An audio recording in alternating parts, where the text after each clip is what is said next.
You know, one of these days I gotta start writing a script so that I know what I'm saying before I say it when I do these videos. But not today. Good morning, everybody. Porter here.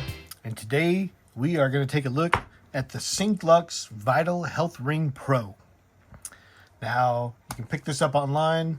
I'll put a link up in the description. The price for this thing is, well, it depends on when you get it and where you get it and how you get it. But the original price for it was $280. It's marked down right now to $182. I got mine for cheaper than that during Black Friday, so your mileage may vary depending on how you get it and when you get it and so forth. But anyway, that's not the important thing. The ring is.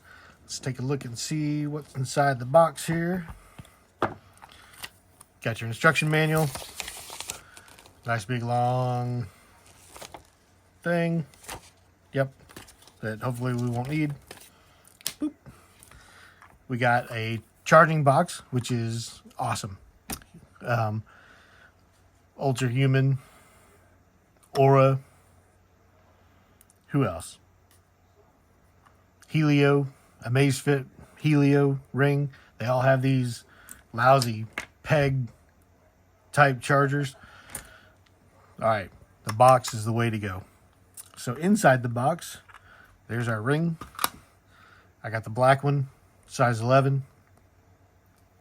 It's got some little bumps inside, nothing major, but good enough to tell where it should rest on your finger.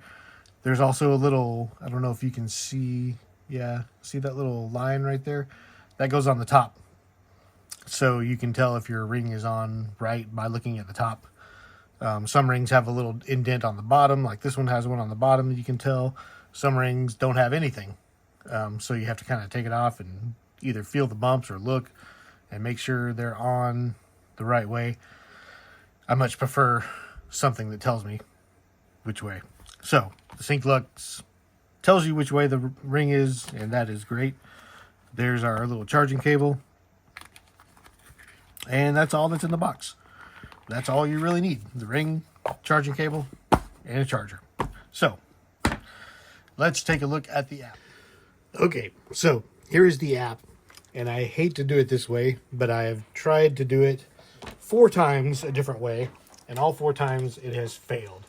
So, I'm going to show you the app straight off the phone instead of doing picture-in-picture in the screen. So, the app, the front page of the app, when you open it, kind of gives you a daily overview. The very top here, if you can see it, says quality of life. And it says that my quality of life is qualified, which is a weird way of saying that. It says you could do better. Try to exercise more, maintain good sleep hygiene, pay attention to your diet, try to relax more often, and stay positive. So, my quality of life is qualified. I am qualified to live. And then it shows your vitals down below that, your sleep, your exercise, your stress, your heart rate, and your SpO2 levels for last night. So, good stuff. Next up is your sleep. Gives you a sleep score for the night, how much time you slept, your average heart rate for the night, and your average oxygen level for the night.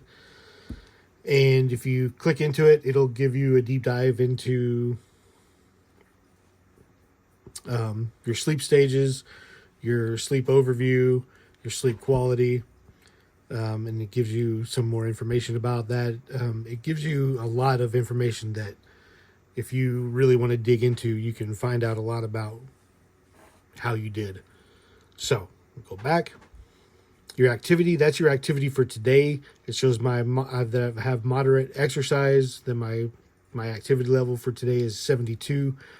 It's snowing here in North Texas today, so I went out and played in the snow a little bit this morning. I doubt that my activity level is going to get any higher because I am done for the day. As soon as I finish this video, I am done for the day. So, let me go back. Balance is your stress level. it shows, well, your stress level. It gives you a score for your stress. This is your averages. My average is 52. My minimum was 44 and my maximum was 59. And it shows throughout the day how my stress level has been. I can click up here and it'll show throughout the week how my stress level has been. And then for the month. And I've only had it 9 days, so it'll show the last 9 days how my stress level has been. So, your heart rate, it'll show your heart rate. It shows my resting heart rate is 52 beats per minute. My average heart rate today has been 81 beats per minute. And if you click into it, it'll show you that again, your minimum and your maximum. You can click here, show all data, and it'll show every reading that it's taken, which is a lot. And it'll also show your, it'll also show your weekly heart rate ranges and your monthly heart rate ranges as well. Same thing with SpO2, but like I said, that's just kind of an overview of your day. The real details are down here where it says health. So if you click that and you come down in, it will start out by showing you your rings for the day. And the rings that it uses are your daily steps, your calories, and your distance walked today. So seems a little redundant to have daily steps and your distance, but I suppose you could, your goal is 5 kilometers a day and your daily steps is 10,000 steps. So they could be, 10,000 steps is not exactly 5 kilometers. In fact, I've almost got 5 kilometers and I still only have 7,000 steps. So anyway, your sleep data is here, and it shows you pretty much the same sleep data that you've already looked at. Your heart rate, again, you can measure your heart rate right here and see what your heart rate is right now. I'm not going to do it right now because it takes about 30 or 45 seconds, but I did it earlier and compared it with my Apple Watch, and it was within 3 or 4 beats per minute to my Apple Watch. So it's accurate, fairly accurate. I would trust what it says anyway. Your oxygen level, it says my oxygen level is 96% right now, which is a little low. It says normal, but it's a little low. But you can click in, it'll show you what your average is, 99, that's about normal.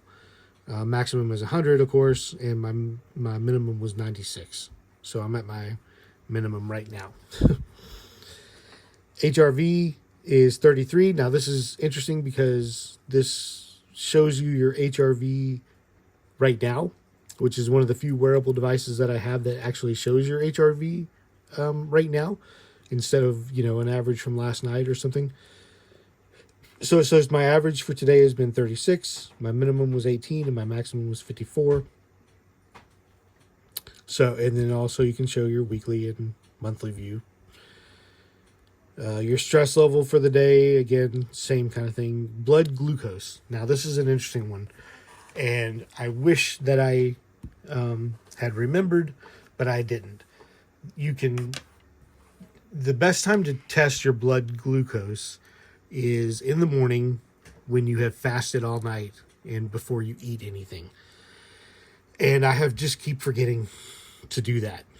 And so I have 2 days in the last week where I have done it, but it wants 3 days before it gives you more information. So if I remember to do it tomorrow, it'll give me a bunch more information, and I'm going to make another video showing what that information is. I hope it's good information. It's enough to, make a good video on. Otherwise, I'll just make a short maybe about it. But I'm really interested to see what it has to say, because I am type 2 diabetic. I wear a blood glucose monitor, that a continuous glucose monitor that is always tracking my blood, which is one of the reasons I forget to test in the morning before I eat, because if I was just pricking my finger, I would do that, before I ate, but I don't remember that because I don't do that every day because I rely on my CGM. But, yeah, I'll be interested to see what the glucose testing does. I have an Ultrahuman ring that also connects to my CGM and gives me information about my metabolic data, and it's really good. So I'm hoping that this is another tool that I can use to gain some more insight into my glucose monitor, not just some kind of, well, you're a little elevated. Well, I know I'm a little elevated because I'm diabetic, you know.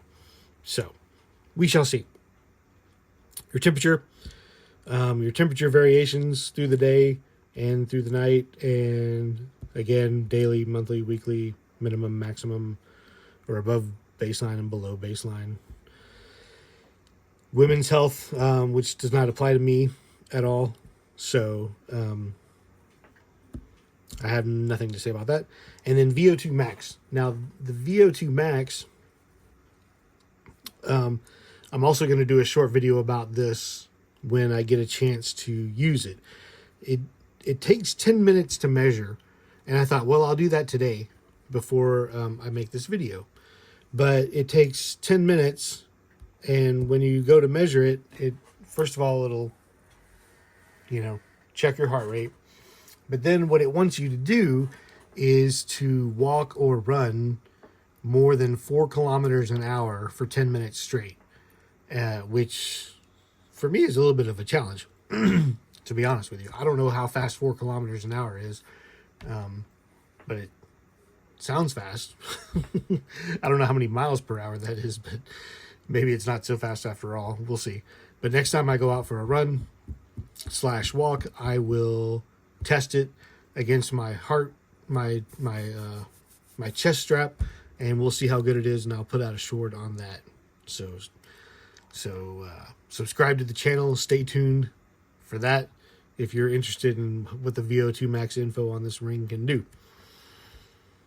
The next step over is exercise. I don't ever use this. I don't use my wearables normally to track my exercise. My rings anyway. I have my Apple Watch and my T-Rex 3 that do a pretty good job of that. Even my Whoop strap does a pretty good job of that. But my finding on rings has been that they're much better wellness trackers than they are exercise trackers. So I just haven't used it.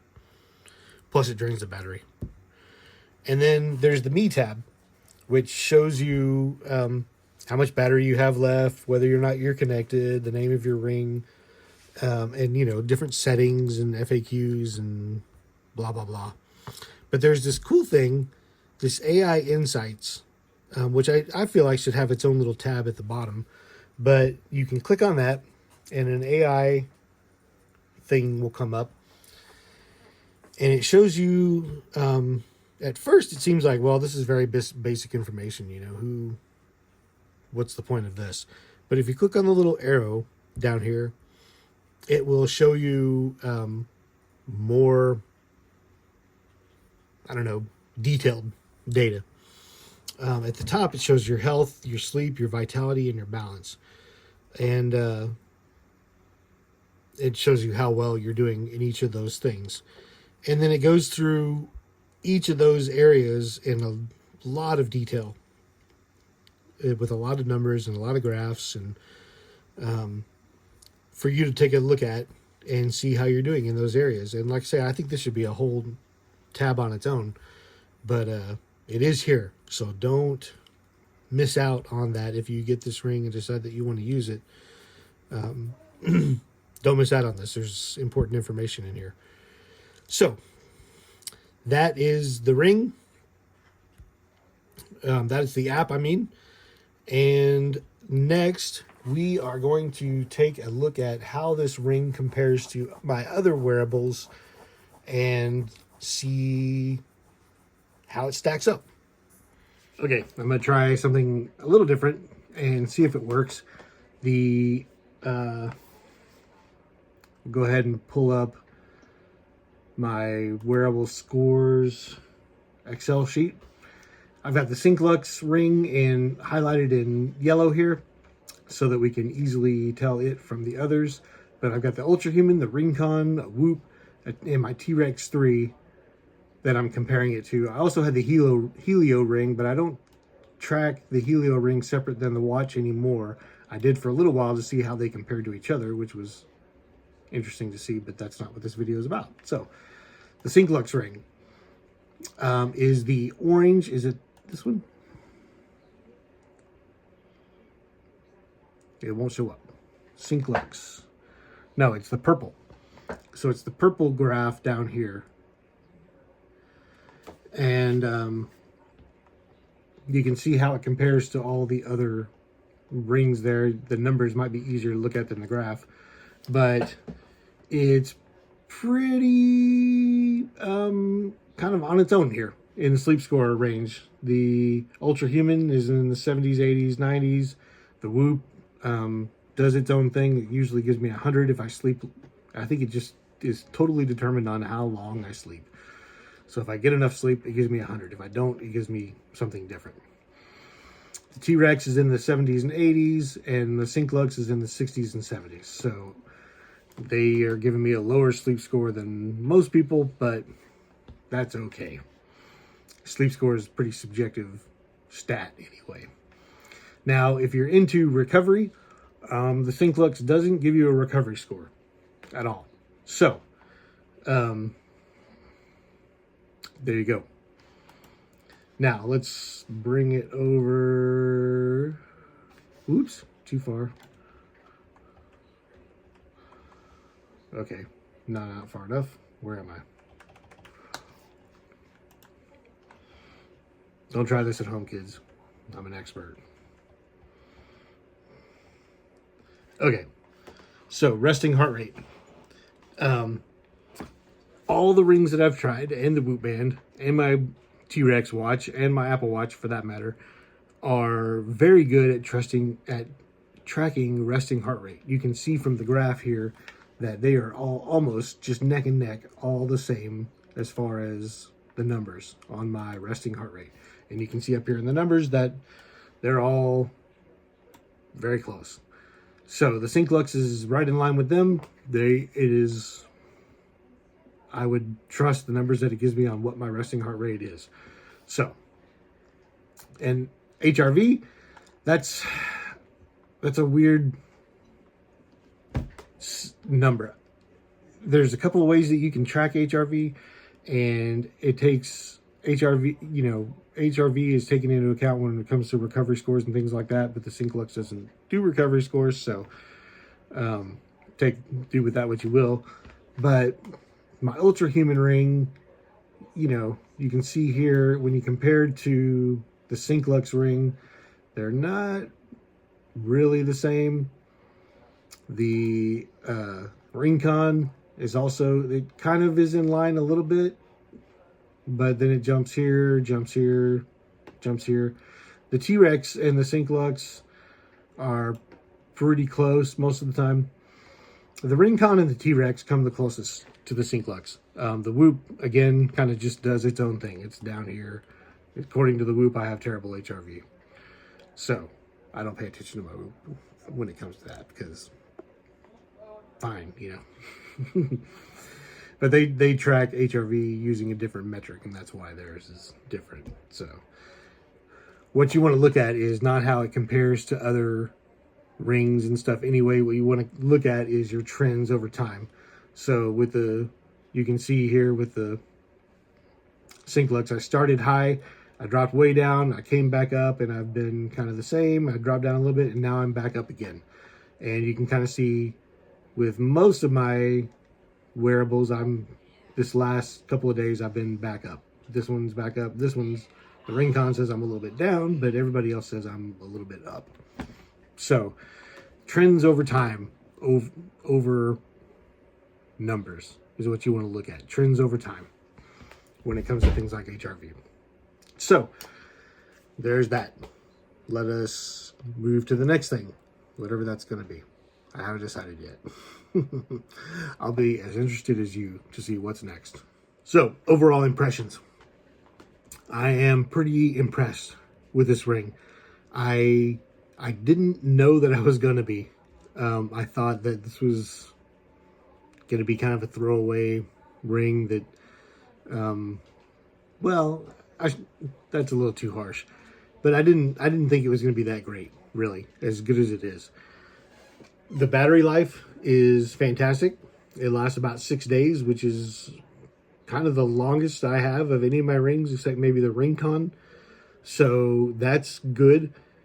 The only drawback to that is on the 5th day, it said that it had about 33% charge when I went to bed that night. And when I woke up the next morning and I got to work and I was checking through the app, the ring was dead. So it didn't give me a notification. It didn't tell me that the ring was dying. It just died sometime overnight. And it went from 33 to 0 pretty quick. So that might be something to keep an eye on. I haven't had it long enough for it to die twice yet. I've only had it for 9 days. But that's good news. Some of my rings in 9 days I have to charge 3 times. So that's a good. The app can use some work.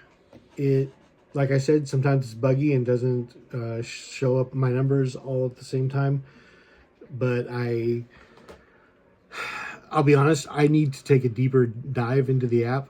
Just looking at the app today during the review made me realize that there are places that I hadn't gone yet in the app and looked at fairly. So the app, but the app is nice, you know, pound for pound and dollar for dollar. This ring costs about as much as a Rinconn Gen 1 ring, and I think it is just as good as a Rinconn Gen 1 ring. It has about the same battery life. It has, you know, accurate information compared to the Rinconn. It's a great ring, and if you're looking for something inexpensive and accurate, I think this is a good ring to pick up. So I can give it a thumbs up. So until next time, this is Porter being snowed in Texas today, saying peace.